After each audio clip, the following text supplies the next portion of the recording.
Every morning, he says the exact same thing. Good morning, and in case I don't see ya, good afternoon, good evening, and good night. It's charming, routine, comfortable. And for Truman Burbank, it's just another normal day. He lives in a peaceful town where everything feels perfect. The neighbors smile. The streets are spotless. The weather is always beautiful. It's the kind of life most people dream about. But there's one problem. None of it is real. Truman just doesn't know it yet. Because ever since he was born, his entire life has been broadcast to the world. Every conversation, every emotion, every moment, watched by millions of people every single day. Without his knowledge, his town is a giant set. His friends are actors. Even his wife is part of the show. And the creator behind it all, a man named Christoph, has controlled Truman's world from the very beginning. What Truman fears, what Truman loves, where Truman goes. Everything is carefully designed to keep him inside. And for most of his life, it worked. Until small things start going wrong. One morning, a giant studio light falls from the sky. Then the radio in his car begins describing his exact movements. People repeat strange patterns. Conversations cut off abruptly. And suddenly, the perfect world around him starts to crack.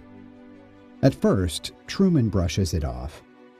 But deep down, he knows something feels wrong, especially when he starts remembering someone from his past, a woman named Sylvia.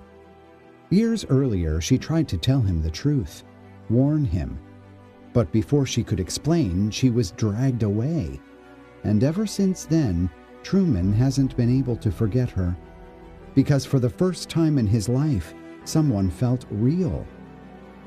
Now, as the strange events keep piling up, Truman becomes obsessed with finding answers. But the harder he pushes, the more the world pushes back. Traffic appears out of nowhere. People block his path. The entire town seems determined to stop him from leaving. And there's a reason for that. Because Truman was never supposed to leave. The show depends on him staying exactly where he is. So years earlier, Christoph created Truman's biggest fear: water. As a child, Truman watched his father drown during a boating accident, a staged tragedy designed to make him terrified of travel, terrified of escape. And it worked for years. But not anymore, because now Truman is starting to wake up. He tests people, changes routines, acts unpredictably, and for the first time, the actors around him begin struggling to keep up. His wife panics during conversations. His best friend repeats scripted lines. Even the world itself starts malfunctioning. And the audience watching the show begins realizing something too. Truman is close, very close. Finally, he makes a decision. He's leaving, no matter what. So he sneaks away, escapes the cameras, and reaches the ocean, the one thing he fears most. As Christoph watches from above, he does everything possible to stop him. Storms, waves, violent winds. The sea turns deadly. But Truman keeps going. Because for the first time in his life, he's making his own choice. Not the show's, not Christoph's, his. And after nearly dying, his boat suddenly hits something impossible. A wall. The edge of the world.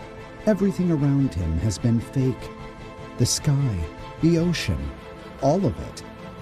He climbs the stairs hidden inside the massive painted sky and reaches a door. His exit. That's when Christoph finally speaks to him directly, a voice from above, telling Truman the outside world is worse, that he's safer here, that everything was created for him. But Truman finally understands the truth.